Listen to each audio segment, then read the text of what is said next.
well, that's the last of them. Everyone on the list is already back where they should be. It was a long, hard road, but we finally finished escorting everyone back. I just pray that we'll never need to leave again. I hope we can stay here forever in this peaceful paradise of our own choosing. Paradise. In the annals of the Temple of Silence, that word carries great significance. It represents the hopes and desires of the gods. Their longing for a place to rest. I wouldn't think gods need such a place. People always think they're the only ones who can lose their homes. They forget that gods too need a place to reside. As the Goat King once said, "A god without his people shall cease to exist." Gods need their believers every bit as much as their believers need them. Only we can truly understand how much the desert faith has faded over the centuries. But we still talk about the gods as though they're part of our lives. Given the myriad ways in which gods and humans interact, I'd say they really are. How else could Dunyarzad consider the Dendro Archon a friend? Well, that sounds about right to me. Describing them as friends sure makes us feel a whole lot closer. If you told me a few years back that I'd have this many friends, I'd have called you a liar. Belief is a choice, just like friendship. We've made our choices through battle. The right ones, wouldn't you say? I'll be heading back to the Temple of Silence. I heard the Goat King and the Ibis King decided to pay us a visit. How about you? It's back to Aru Village for us. Still plenty of supplies to distribute and people to help. Until next time, old friend. As long as you can find the time, you're always welcome to visit us in Aru Village. Right back at you. Make sure to drop by the Temple of Silence the next time you're free. Where it is that two of the other 7 pillars, Shezapang and Bennu, might also be dropping by. Since you're wearing the symbols of their power, it'd only be fitting if you came to see them for yourselves. Dropping by? That makes it sound like they're visiting a neighbor's home. Well, the temple was founded by Hermanubis, so I guess to them, that's exactly what it is. Guess that's true. All right. We'll make sure to find time to stop by. Stay safe on your journey home. I will.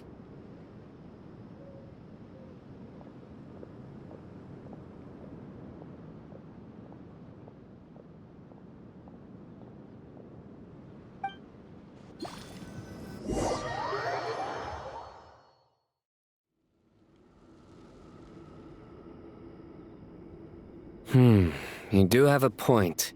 See? Retirement has always been a problem, especially for old-timers like us who've been locked away all these years. You finally step out into the light, and bam! You're face to face with a whole different world. Naturally. What do you think, Layla? Huh? Why would you think to ask me? How could I possibly be qualified to decide where the servants of King Deshret should live? Sorry if my question was unclear. Do you think their statues will stand out too much if we place them here? Hey, I never agreed to this. How could we possibly allow our statues to be left in Hermanubis' home? That would be like breaking into someone's house, then pretending it belonged to you in the first place. Different beliefs can coexist. We still need to respect one another. By which you mean, you two plan to stay at the Temple of Silence, for a while at least, but you have no intention of relocating your statues here. So, you see this as sort of a family visit? Is that correct? Family. You could say that. In a sense, Hermanubis would view this as his home. Just look at this place. Magnificent, is it not? The sad truth is, in the past, all 3 of us invested so much into misguided ventures. We failed to build what we should have, and wasted so much time instead. And what do you mean by that? I mean that for the most part, time spent associating with the likes of Sobek, and, let's say, Thoth, might reasonably be considered wasted. Why does that not surprise me? Go on. Anyway, given how much time we'll all be spending together, I'd say that the bonds we built will end up proving to have been a sound investment. Once Sethos, the current leader of the Temple of Silence, returns, you can discuss the matter of staying here with him. But judging by the expressions of everyone here, I imagine you'll receive a very warm welcome. This sacred ground houses untold knowledge, after all. What better place for the servants of King Deshret to appear in the mortal world? How about we share a meal together first? I imagine it's been many years since you last tasted fresh food. Oh, that sounds wonderful. After so many hundreds of years, I can only surmise that desert cuisine has become a lot more varied. Are we having a get-together? If you'd like, I can help prepare some food. After all, Lord Thoth, you helped me so much in the desert, and I still haven't properly thanked you. Oh, my, that would be wonderful. I'm touched that you still remember. How the times have changed! To the people of today, it seems the Ibis King has become a kind and passionate god. And you, Mr. Herreshoff? What kind of god do you wish to be? To be honest, I haven't given it much thought. How about you, Dendro Archon? Do you have any hopes for your future? Me? I'm very happy with my current life. Forgive my bluntness, but you do not seem to derive your authority from majesty and might, like Lord Al-Ahmar. Clearly your approach has its advantages, but also its dangers, don't you think? I do, but projecting a majestic front doesn't really suit me. Besides, my relationship with others isn't simply one of a god and her people. Not putting on airs might earn you more adoration. Exactly. Besides, I really like parties where everyone brings their own food and we all come together to share. You should join us. I'm sure you'll find it fun. Last time when we got together for a picnic near the Avidia Forest, it was quite the occasion. Seeing as you're already here, how about we hold the next one in the desert? Can we do that? Wouldn't Tighnari have to transport a ton of drinking water? Don't worry, I can help out. Layla, would you like to join us next time? Me? Sure. The more the merrier. That way we... Don't take this the wrong way. I just think you should know. When it comes to passing the time, chess is more our thing. In that case, Dendro Archon, what do you say? If I were to compete against you, I can't say with certainty I'd win, but I certainly wouldn't mind giving it a shot. Where's Sobek? I'm sure he'd be good for a few rounds. Cards, cards, cards! I'll always prefer chess. I wonder what variant of chess we're talking here. Mr. Thoth, is there some sort of astrological significance to this game? Oh, I'm glad you brought that up. As long as the leader of the Temple of Silence agrees, we can search Hermanubis' place for books to teach you how to play.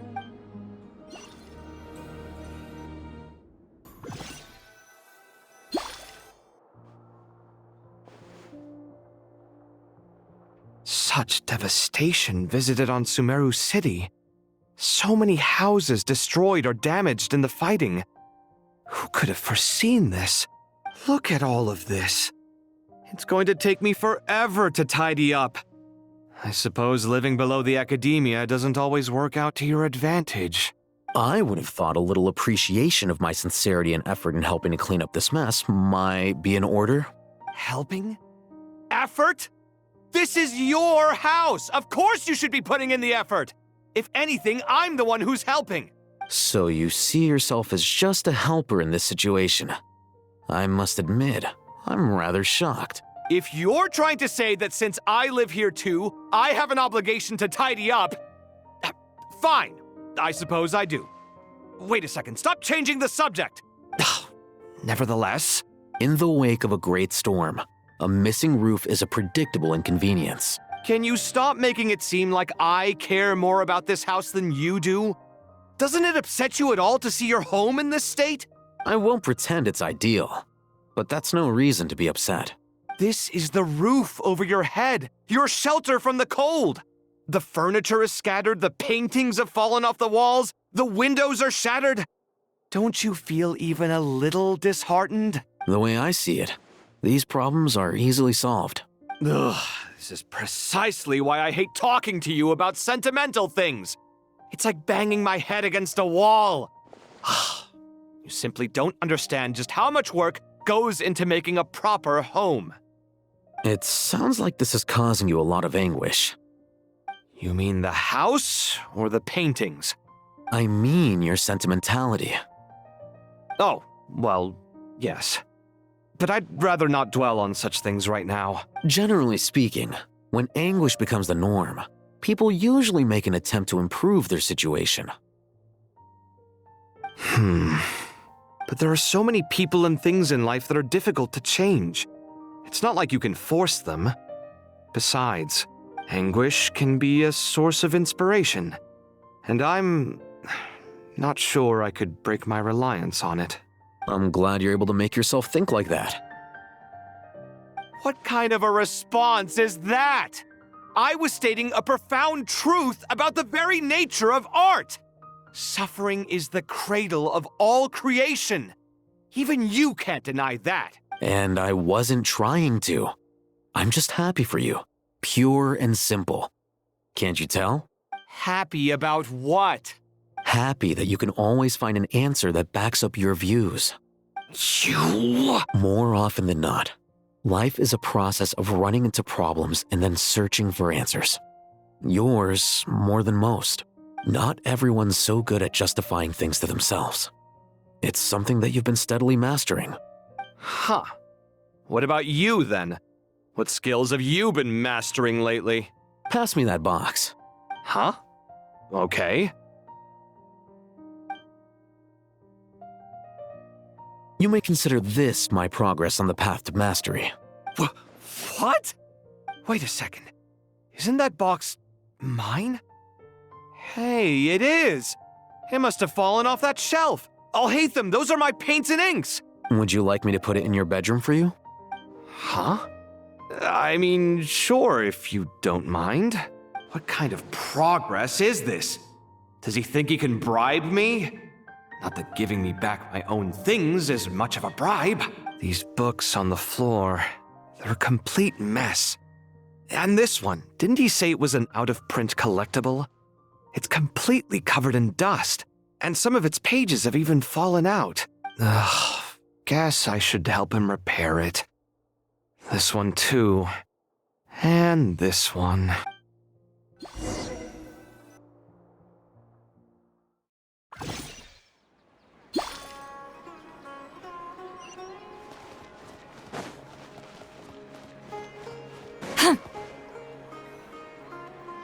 Local subter beasts, imported goods, such a bright future ahead. I can picture the Mora just rolling in. You do realize you sound like a choking cow? It's called being imposing. Can't you feel it? Are you not intimidated? Oh, I'm positively shaking in my sandals. What commands do you have for me, oh mighty Lord Sangamabe? You've got a lot of nerve, Nefer. You went and told Candace and the others everything, didn't you? Seriously, do you have any idea how differently they see me now? Surely that's a good thing.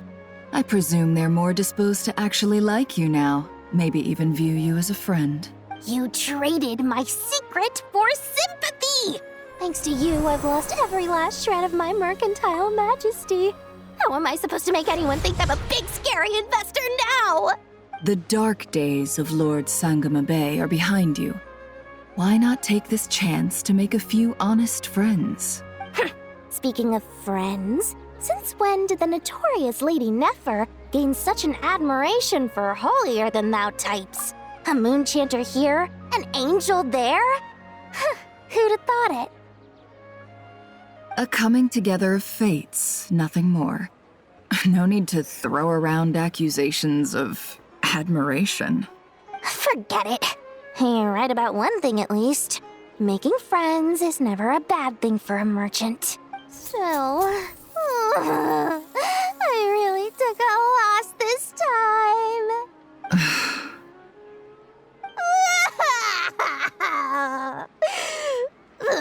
What are you looking at? I'm trying to see if you're really crying or if those are just crocodile tears. A little birdie told me that when Lord Sangamabe makes money, the tears flow from the center of her eyes. But when she loses it, they flow from the corners. Which is it this time? Ugh, you are so annoying. I'm not talking to you anymore. Nefer, thank goodness you're here. I've been looking everywhere for you. Huh? Well. If it isn't the House of Dana's very own librarian. What can I offer you today, Miss Katayun? Oh, no, I'm not here to buy. I'm here to bring Lady Nefer a book, and a fascinating one at that. We agreed to meet at the entrance to the mausoleum of King Deshret. One more thing, I bought this copy with my own money. It's not borrowed. Reasoning knows not time of day, but suspense always follows a blizzard. That's quite the mouthful. Huh? Isn't that the one that... It was all the rage for a while. People throughout the city were clamoring to get their hands on a copy. The names inside were all circled. Everyone thought it was a riddle. Don't bring up that book in my presence. I don't even want to hear its name. That thing was nothing but a scam! Surprisingly enough, I've actually heard of this book, though it doesn't seem of much consequence. So, what truth lies behind it? You're from the Vahumana and you're asking me what the truth is?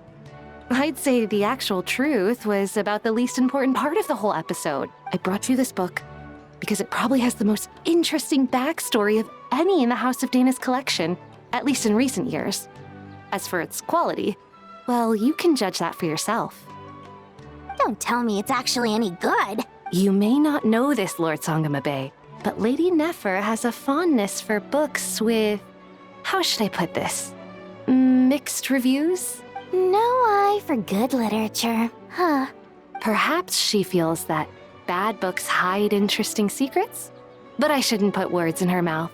It's probably fair to say she prefers the conversations that books can spark over the substance of the books themselves. Suits my style as an intel broker, wouldn't you say? Very interesting, thank you. I'll return it to you once I'm done reading. And as it happens, I have something for you, too. Incense? I imagine you've already used up the incense I gave you last time. Here's some more. This batch is from Nodcry, so the scent won't be quite the same. Well, actually, I've been saving the incense you gave me. I couldn't bring myself to waste it without a special occasion, but I'll gladly accept this too. And I promise I'll use it this time. Katayun, you haven't changed a bit.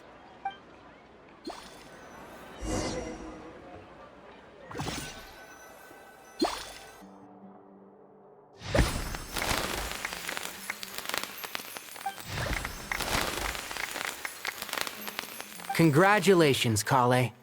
Well done, Kale. After studying for so long, you've finally become a full-fledged ranger. Sure hasn't been easy for you, huh? This really is fantastic news. All grown up. No longer a trainee, but an official forest ranger. Oh, the next step is to secure tenure in the academia. Thanks, everyone. It's true. I'm an official forest ranger now. Master Tainari, thank you for your guidance and support. I wish Mr. Sino were here so I could thank him too. Sino had a matter to attend to at the Temple of Silence. I don't imagine he'll be back for some time. But don't worry, we can celebrate together once he's finished. I'm afraid the party will have to wait. Kale still has some matters to attend to first. Kale? Is everything all right? No, it's not what you think. There's nothing wrong with my health. I just have a few things I need to deal with. I've made plans with the Traveler and Paimon to visit Mondstadt. Master Tainari and Mr. Sino will be accompanying us too. Well, that's a relief. Let's get together when everyone's back. I'm sure you'll be doing even better by then. Of course. I have a feeling you're right.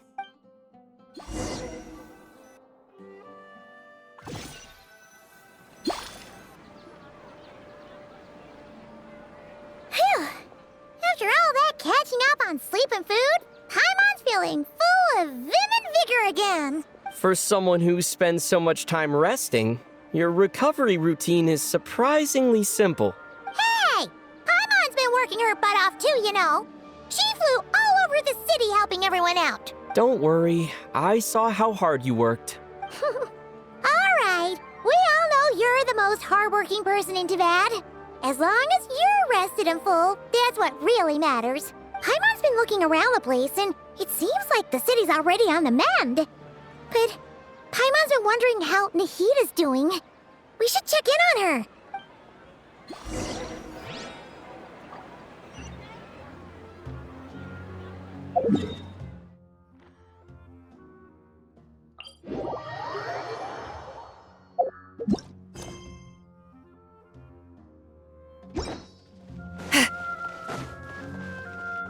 Merciless.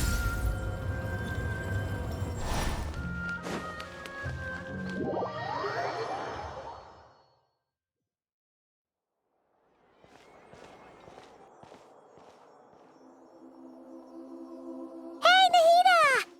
And Hat Guy's here too! Traveler, Paimon! What's going on here? Nothing much. Nahida was just expressing concern for my physical and mental well-being. Oh, the Traveler told Paimon all about that. We've both been very worried about you. Are you feeling alright? You make it sound like I'm on the brink of some kind of breakdown. Truth is, I'm doing much better than you might imagine. If we can just get to the bottom of Dotori's intentions, we can minimize his negative influence. That's the sort of thing I excel at. Just listen to that newfound optimism. It seems like having you enroll in the Vahumana was a truly inspired move. I can really see the positive influence. Observe, a classic Sumeru specialty. Chalking everything up to education and learning. To be honest, even I can sense the change in you. Everything Dotori said to you was a way to manipulate your mind.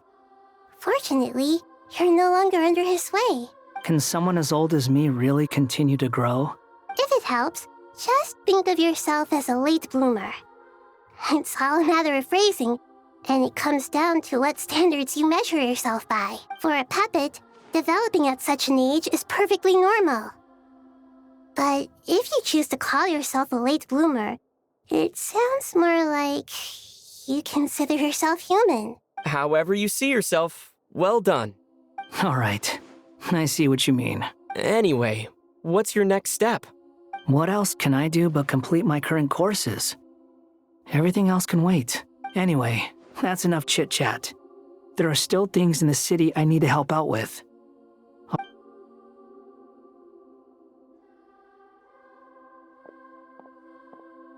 I'm so happy that Hat Guy is doing better than we thought. But what about you, Nahida? How are you holding up? The pyronosis burned down the corrupted Irminsul. The flames blazed for 7 days and 7 nights before they finally subsided.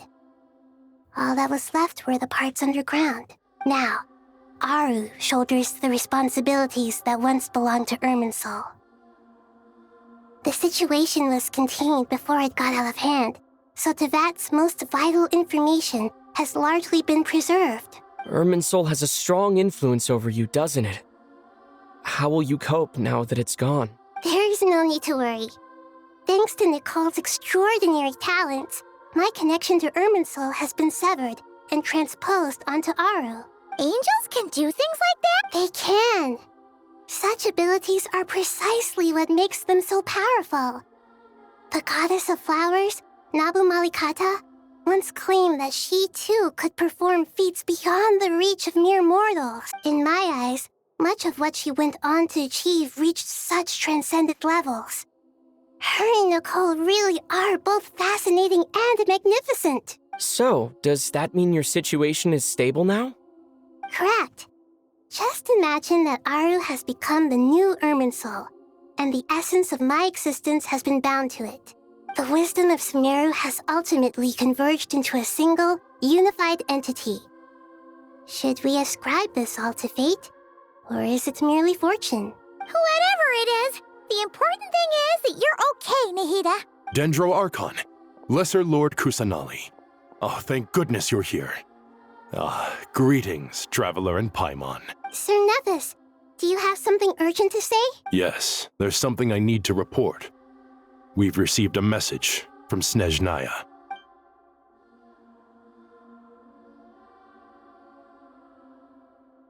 The Fatui Harbinger, the Rooster, sends us his sympathies, along with all the usual pleasantries.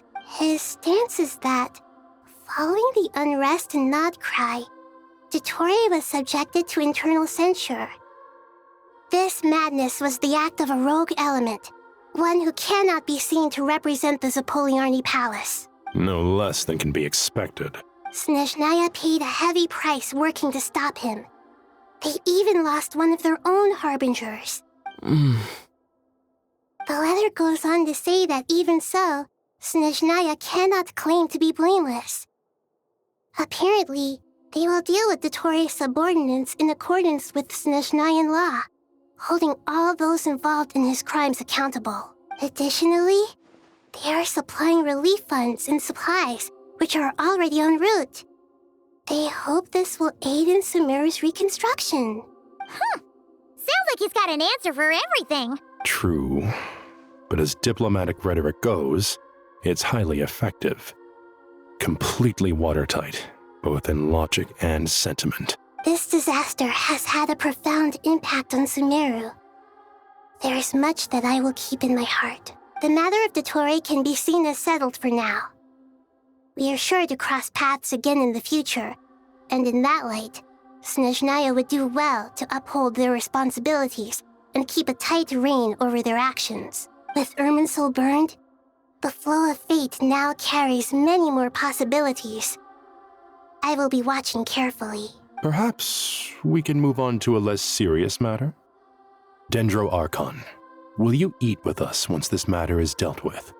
Everyone wishes to celebrate together. Your presence would be most welcome. Of course! Junior Zod, Sino, and Hypatia all told me the same thing.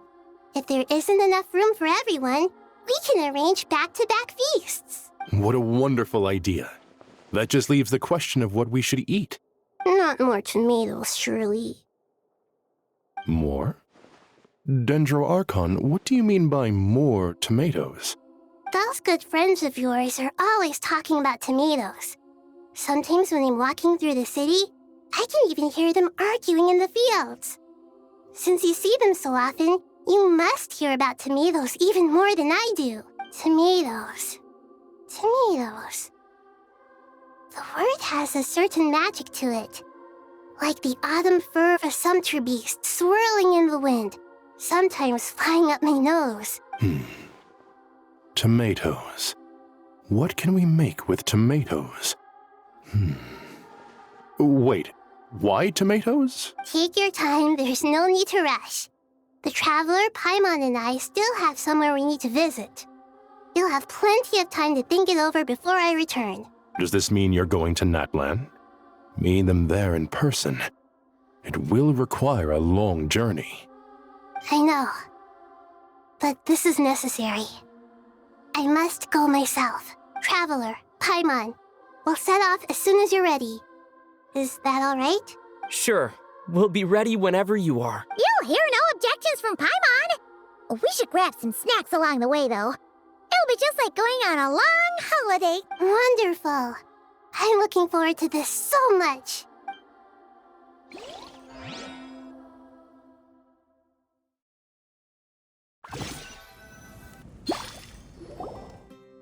Natlan is such a lively place.